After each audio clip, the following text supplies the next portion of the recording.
नमस्कार दोस्तों, मैं मुकेश और आप देख रहे हैं टेक्निकल ज्ञान। दोस्तों आज की इस वीडियो में आपको ये बताऊंगा कि आप अपने BSNL सिम में 1 GB का डेटा लोन कैसे ले सकते हैं। अगर आप भी जानना चाहते हैं इस वीडियो को लास्ट तक पूरा देखें तो चलिए वीडियो को शुरू करते हैं।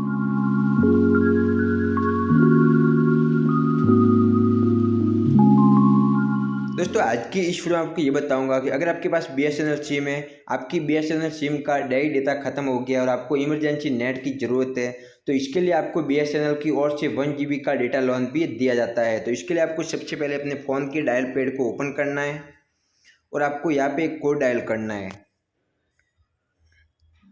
222, फिर आपको स्टार डालना है, फिर आपको 4 डालना है, फिर आपको S डालना है। आपको ये कोड अपनी BSNL सिम से डायल करना है। फिर आपका एक कॉल लगेगा। कॉल लगने के 2-3 सेकंड बाद ऑटोमेटिकली वो कॉल कट हो जाएगा। कॉल कट होने के बाद आपको 1 GB का डेटा लोन मिल जाएगा, जिसे कि आप आसानी से अपने फ़ोन में यूज कर सकते हैं।